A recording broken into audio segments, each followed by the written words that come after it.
यहीं पे रहते थे वाल्मीकि ऋषि और माता सीता जी और लव कुश जी। ये देखिए नर्मदा जी यहाँ पे प्रकट हुई, सीता जी से मिलने आई थी दोस्तों नर्मदा जी, इसलिए इसको नर्मदा कुंड बोलते हैं। लक्ष्मण कुंड, राम कुंड भी है। ऊपर से ऐसा अद्भुत दिखता है स्थान, और है तो अद्भुत ही वैसे। देखिए मैया कहाँ से निकली। ये नर्मदा, हमारे धारा जी ऐसे हुआ करते थे। ये देखिए लिखा हुआ है धारा जी पूर्व दृश्य, पहले का दृश्य है ये धारा जी का। दोस्तों हम रुके हैं अभी रोड के किनारे। महाराज जी ने हमें बाल भोग दिया हुआ है, देखिए।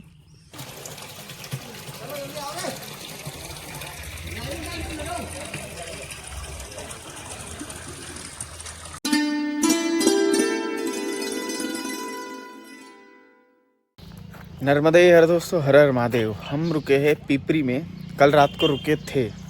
अब चलेंगे आगे सीतावन की तरफ। सीता जी का स्थान है और यहाँ नर्मदा जी का मंदिर है, उनके दर्शन कराऊंगा। और हम कहाँ पे रुके थे, किस हॉल में रुके थे, ये भी दिखाऊंगा। और आपको एक चीज़ बताता हूँ, मुझे गांव वाले लोगों से पता लगी। दोस्तों मैं जाने वाला था धारा जी। धारा जी का क्या है, धारा जी मैया नर्मदा जी एक ही धारा में बहते थे किसी समय। जब वो डैम का जल चढ़ा तब उसके बाद में मैया का वो धारा पानी के नीचे चली गई। इस वजह से उनको धारा जी बोलते थे, धारा को भी जी लगाते थे। देखिए, तो उनके दर्शन करने जाने वाला था, लेकिन गांव वालों से पता लगा कि वो जलमग्न है, वो नहीं दिखते। तो मैं सोचा अब वो कैंसिल कर दिया, क्योंकि वो जब दिखते ही नहीं तो पर कैसे जाए ना, दर्शन होते नहीं उनके। तो इस वजह से अब हम सीतावन की तरफ मुड़ेंगे, सीतावन की तरफ चलेंगे। पहले तो आप नर्मदा जी के दर्शन कर लीजिए। ये देखिए, ये है आश्रम। परिक्रमावासी रुकते हैं। और नर्मदा जी का मंदिर है,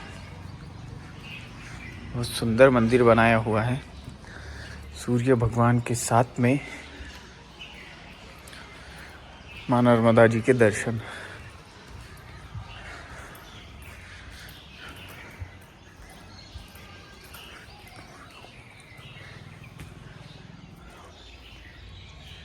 लीजिए दर्शन करिए माँ नर्मदा जी के।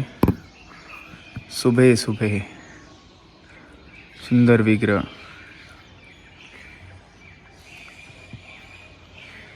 है सुंदर। या इनके दर्शन होंगे आपको पिपरी में, पिपरी ग्राम, जिला देवास है ये दोस्तों। ये अभी लगा है शायद देवास जिला। और ये परिसर है मंदिर का। अभी हम कहाँ पे रुके हैं रात्रि से, वो भी दिखाते हैं आपको। सूर्य भगवान के दर्शन करिए। हो रहे दर्शन, नहीं हो पाएंगे शायद, लेकिन जो प्रकाश है ना इधर, वही सूर्य भगवान है। खेती कितनी अच्छी दिख रही है इधर से। चलिए बढ़ते आगे हम। यहाँ से सिर्फ 1.5 किलोमीटर पे है सीतावन आश्रम। शुरू हो जाता है, अभी यहाँ ही से शुरू हो जाता है, लेकिन सीता जी का मंदिर 1.5 किलोमीटर दूर है। आपको धारा जी के दर्शन नहीं हुए तो क्या हुआ, यहाँ पे धारा जी का जो चित्र है वो बना के रखा हुआ है और वहाँ पे लिखा हुआ है। ये देखिए, हमारे धारा जी ऐसे हुआ करते थे। ये देखिए लिखा हुआ है धारा जी पूर्व दृश्य, पहले का दृश्य है ये धारा जी का। धारा जी ऐसे एक धारा में बहते थे उस टाइम। और इनका वैशिष्ट्य भी बताऊंगा आपको। थोड़ा चलते चलते मैं उठा लेता हूँ बैग। देखिए नर्मदा मंदिर के नीचे ही ये हॉल दिया जाता है परिक्रमावासी को। और यहाँ पे ये गद्दे रखे हुए, ये लेना है और बिछा लेना है। मेरा आसन यहाँ पे था, अब मैं उठ के चल पड़ा। चलिए नर्मदे हर। क्या हुआ? सिमी यहाँ पे सिर्फ जियो काम करेगा। देखते हैं, मिला तो अच्छी बात है, माँ की कृपा। सीताराम। पिछली बार जब आया था तब राजेश जी यहीं पे पहली बार मिलने आए थे। यही वो आश्रम था, यहीं पे मिलने आए थे राजेश जी, हमारे मित्र हैं। नर्मदे हर। चलिए देखिए, इस पीपरी गांव से होते हुए हम चलेंगे सीता जी के मंदिर की तरफ। ये चाय दी यहाँ के होटल वालों ने।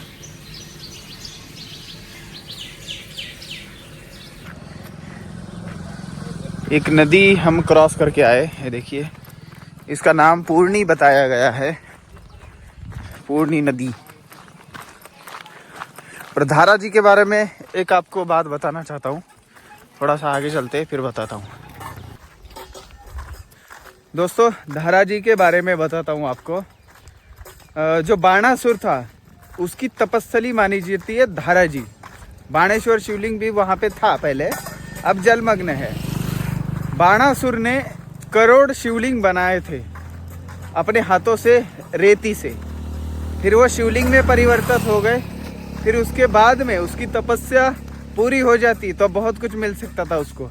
इस वजह से महादेव जी की लीला हुई और नर्मदा जी की लीला हुई। नर्मदा जी ने अपना जल बढ़ा दिया और वो सारे करोड़ शिवलिंग अपने अंदर ले लिए, समा गए।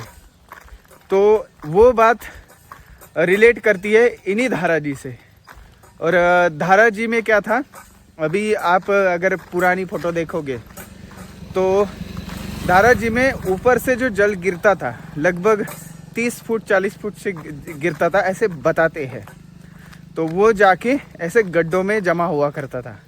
गड्ढों में इतनी तेज़ी से घूमता था वो कि अगर ऊपर से कोई भी पत्थर, चौकोन त्रिकोण कोई भी पत्थर आ जाए तो वो शिवलिंग बन के ही बाहर निकलना है इसको। ऐसा होता था पहले। गोताखोर नर्मदा परिक्रमा वासियों को वो शिवलिंग निकाल के दिया करते थे। अगर उनको कोई पैसे दे तो निकाल के दिया करते थे। उसके बाद में जब डैम परियोजना शुरू हुई, उसके बाद में भी बवाल हुआ काफ़ी कि मत बनाओ। वहाँ पे हर साल मेला लगता था। धारा जी की मान्यता आसपास में बहुत ज़्यादा थी मेले की, और हजारों लोग आते, लाखों लोग आते थे आसपास से। उसके बाद एक साल ऐसा हुआ बिना बताए जल छोड़ दिया गया और मेला लगा हुआ था। हजारों लोग उसमें बह गए थे। तब से लेके आज तक मेला तो लगता है लेकिन धारा जी के दर्शन नहीं होते क्योंकि जलमग्न रहते ही हमेशा। तो ऐसी ये बाणासुर की तपस्थली और बाणलिंग नर्मदेश्वर जो ओरिजिनल नेचुरल शिवलिंग मिलने की जगह हमने एक डैम की वजह से खो चुके हैं। आज भी कहीं आगे मिल जाते हैं बाणेश्वर। तो ऐसी धारा जी की कथा थी। और धारा जी के दर्शन अगर करने हैं तो जब डैम का जल जिस साल एकदम कम हुआ उसी दिन उस साल हो सकते हैं। अभी 2018 में हुआ था ऐसे बोलते हैं, लेकिन वो धारा जी पूरे नहीं दिखते थे, थोड़े ही दिखते थे। ऐसा है जी। अब हम चल रहे सीतावन, सीता जी के दर्शन करने। चलिए, हम पहुंच चुके हैं। लव कुश जन्म स्थान लिखा हुआ है लेकिन इसके बारे में आपको बताऊंगा बाद में। सीता जी का स्थान हुआ करता था ये, अभी भी है। सीता जी वास्तव में है तो है ही। देखिए सुंदर स्थान। सीतावन शुरू हो चुका है पिपरी से ही।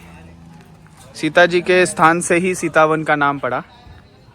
तो मेरा ठीक है भैया, तू पैसा ले गांधी दे मेरा है ना, मैं तो पैसे दे के ले जाऊँ, नगद दे के दे। हाँ, एक रोज मेरा साड़ो आया था, मैंने इनको 600 रुपये गांधी दिला मेरे साड़ा में। तो ये एकदम पीछे लग गया, पैसे का फोन पे था। तो मैं कि मैं दे दूँ मंदिर पर 1600 रुपये। तो मतलब बोले 50 बार फोन लगा मेरे। तो मेरे वो 20 रुपये से पैसे छुड़ा। अब यहाँ से पीछे से है रेवा कुंड है, और लव कुश की जो जन्मस्थली गुफा मानी जाती है वो है। ये देखिए, दिख रहा है आपको? चलिए अब नीचे चलते हैं, फिर दर्शन करते हैं। यहाँ पे सीता जी का मंदिर ये माना जाता है। सीता जी के साथ में चारों भाई हैं हनुमान जी हैं। चलिए अपन अब नीचे जाके दर्शन करते हैं। और वाल्मीकि आश्रम भी यहीं पे माना जाता है। बहुत भव्य स्थान बना दिया है। रेवा कुंड भी है, वो क्यों है मैं आपको बताता हूँ आगे। पहले आप दर्शन कर लीजिए, क्योंकि इनके सामने कहानी ज़्यादा बताना इनको ठीक नहीं लगेगा। जो सच्चाई है सुन नहीं सकेंगे बेचारे। अब क्या है, कोई कुछ बोलता है, कोई कुछ बोलता है। अब यहाँ के स्थान के लोग इधर की थोड़ा गाएंगे तो फिर कुछ चीज़ें उसमें बनावटी भी होती है, कुछ चीज़ें प्राचीन भी होती है, कुछ चीज़ें इनको पता भी नहीं है, ऐसी बातें होती है। इस वजह से ये चीज़ हम करते नहीं है कुछ। सीतावन में माता नर्मदा जी कहाँ पे आई है, तो ये यहाँ पे आई है। ये देखिए, दिख रही है, इस सीतावन के माता नर्मदा जी है। नर्मदा कुंड यहाँ पे जो है वो यहीं से माँ नर्मदा जी का उगम हो के, देखते रहिए आगे की तरफ गई है। ठीक है, इसलिए हमको लांगना नहीं बोलते हैं। और वो उल्लेख भी मिलता है कि माता नर्मदा जी इधर आई है, तो इसलिए हम लांग के उस साइड नहीं जा सकते।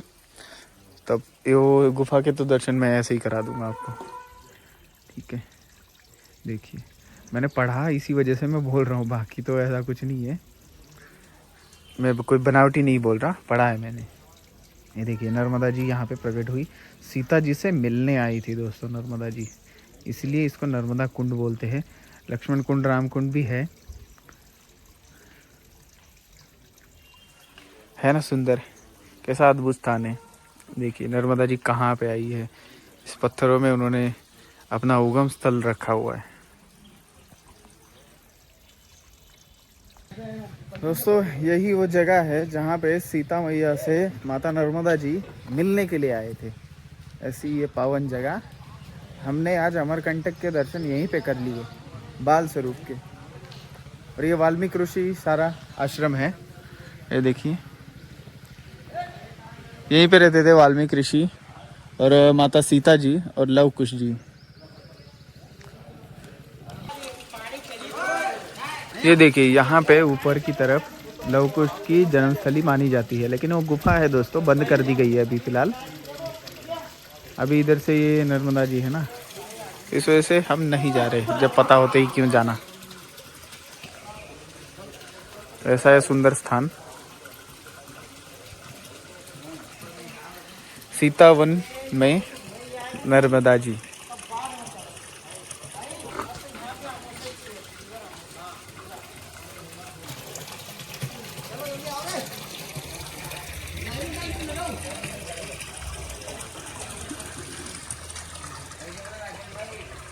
क्या रे भाई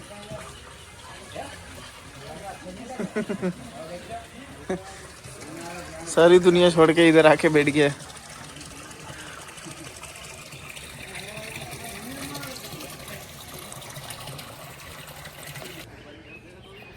ऊपर से ऐसा अद्भुत दिखता है स्थान, और है तो अद्भुत ही वैसे। देखिए मैया कहाँ से निकली, ये नर्मदा जी का स्थान है।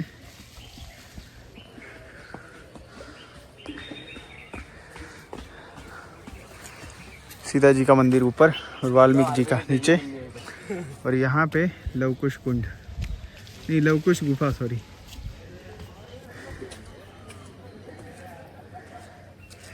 सुंदर, बहुत सुंदर।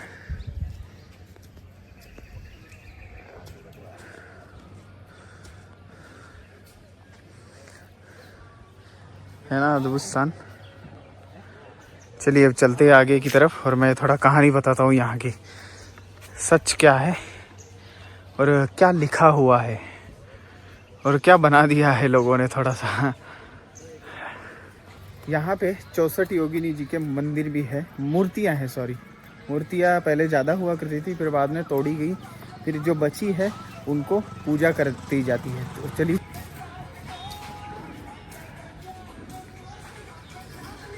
चलिए 64 योगिनी के आपको दर्शन कराते हैं। ये देखिए कुछ यहाँ पे है 64 योगिनी में से कुछ। और कुछ इधर है।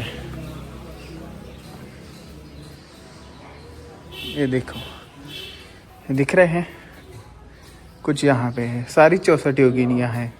64 योगिनी में से कुछ ही बचे हुए हैं। 64 की 64 पूरी नहीं मिल पाई ना, क्योंकि इन सारे मुगलों का काम है। ये सारा कुछ मुगलों का काम है, हरामखोरों का। उन्होंने ऐसा विध्वंस किया कि हमारा सब कुछ ख़त्म कर दिया। ये 64 योगिनियाँ भी सीता माँ को मिलने आई थी, तब से लेके यहीं पे उनको स्थान माना जाता है। वराहेश्वरी, ये देखो वराहेश्वरी। मूर्तियों की मुद्रा से, मूर्तियों के जो उनके हाथों में हथियार वगैरह है, उनके शस्त्र और उनकी जो बैठने का स्टाइल है, इनसे पता लगता है कि ये कौन सी योगिनी है। 64 योगिनी के आपको नाम सब कुछ मिल जाएगा, गूगल पे सर्च करेंगे, इजीली अवेलेबल है। उसका उच्चार अलग है, सबके मंत्र अलग है, सब कुछ अलग अलग है। वो आपको किताबों में मिल जाएंगे और गूगल पे मंत्र नहीं मिलेंगे, ठीक है, बीज मंत्र होते हैं उनके। तो ऐसा है जी। चलिए अब आगे जाके इधर की कहानी क्या है वो भी बताता हूँ आपको। हम चलते आगे की तरफ। नर्मदे हर हर हर महादेव। जय सीता माँ की, जय श्री राम। अब दोस्तों फिर से हम जंगल के रास्ते पे लग चुके हैं। ये रोड जाती है सीधा सीधा सीधा, ठीक है, और काफ़ी दूरी तक ये रोड है। उसके बाद में थोड़ा सा रास्ता छूट जाएगा, फिर कच्चा रास्ता गांव से होते हुए आगे निकलेंगे। अच्छा है, सुबह सुबह चलना ठीक रहता है। अभी तो आए तो है, टाइम वही हो गए 8:30 तो बच गए।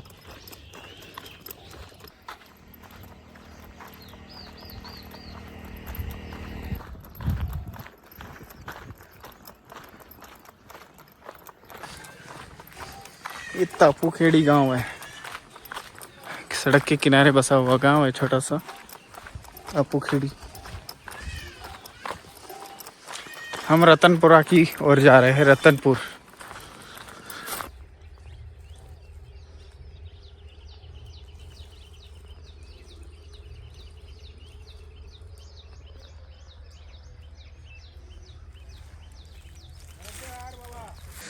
दोस्तों हम रुके हैं अभी रोड के किनारे। महाराज जी ने हमें बाल भोग दिया हुआ है, देखिए। अभी कुछ देर से हम साथ में चल रहे थे, रात में भी साथ में ही रुके थे, और हम चल रहे सीता जी के वन में। हम जा रहे हैं जयंती माता की तरफ।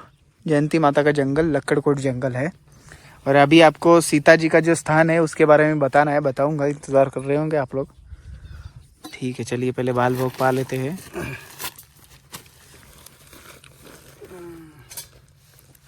कभी कभी आपका हम नेट में देख लेते। यहाँ टमाटर और गिलके की खेती है ज़्यादा से ज़्यादा। ये रहा गेहूँ। रतनपुर अब थोड़ी ही दूरी पे है। ये है ग्राम पंचायत रतनपुर। यहाँ पे एक आश्रम है, काफ़ी दूरी के बाद में एक आश्रम होता है। जो अभी क्या है, थोड़ा थोड़ा दूर दूर गांव है, छोटे छोटे गांव हैं। जो बड़ा गांव है वही जिम्मेदारी लेता है, तो अच्छी बात है ये। लेकिन लोग अच्छे हैं यहाँ पे। ये देखिए गांव नर्मदे हर। एकदम साफ सुथरा गांव में से एक ये लगा मुझे। और घर भी कितने, एक रोड से किनारे एकदम अपनी अपनी हद में है सब लोग। अच्छा गांव है। नर्मदे हर, नर्मदे हर। ये देखिए कितना सुंदर है ये सब।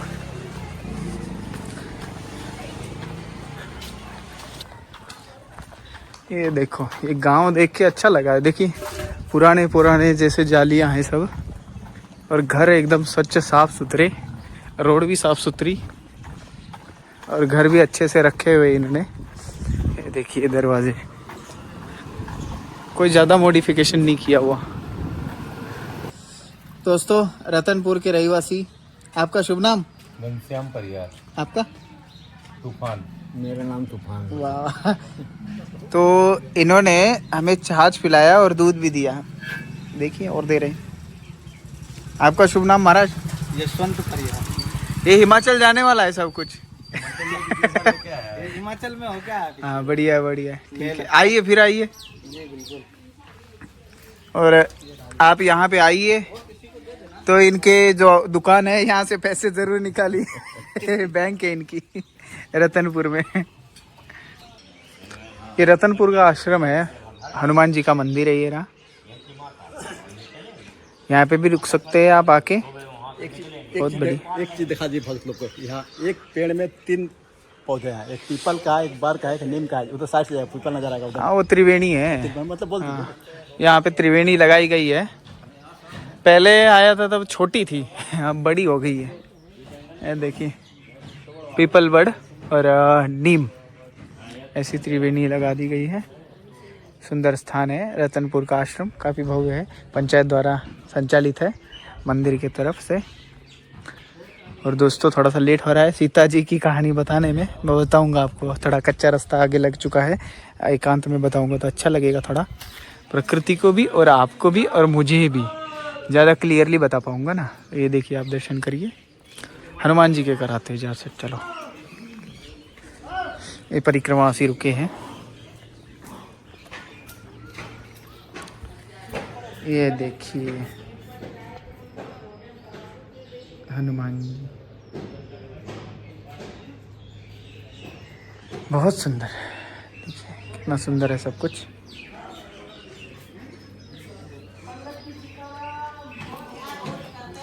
ये यहाँ भी रहता है। हेलो, चलो नहीं उठाते इसको, डिस्टर्ब क्यों करना बेचारे को। हमने आसन यहीं पे लगा दिया है क्योंकि हम दोपहर को आए तो आगे बढ़ना है हमें, बस भोजन की सीताराम हो चुकी है तो थोड़ा सा ही लेना है, दोपहर को थोड़ा ज़्यादा खाना ठीक नहीं रहता। चलिए भोजन करते हैं।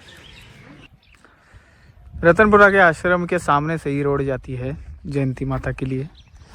आगे जाके थोड़ा कच्चा रास्ता लगेगा, लेकिन ये रोड तो जाएगी। ये देखिए, अब ये गेहूं पक चुका है। जब गेहूं पक जाता है तब गर्मी से आदमी पक जाता है। अब जो हमारे साथ गर्मी होने वाली है, खतरनाक होने वाली है, कमाल की होने वाली है। ऐसे कमाल की होगी, हमारे बनोगे पकोड़े, बहुत खतरनाक।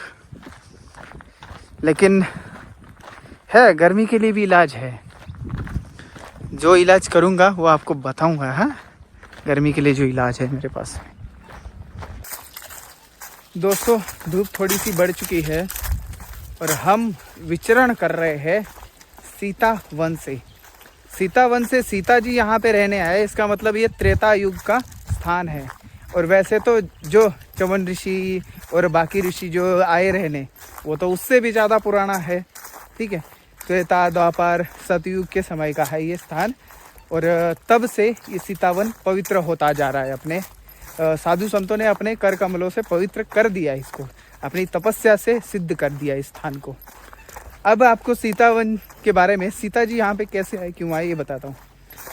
जब राम जी द्वारा उनको त्यागा गया था तब वो यहाँ पे आए थे। और यहाँ पे माना जाता है, देखिए 2 कहानियाँ हैं, कुछ लोग बताते हैं, ओके।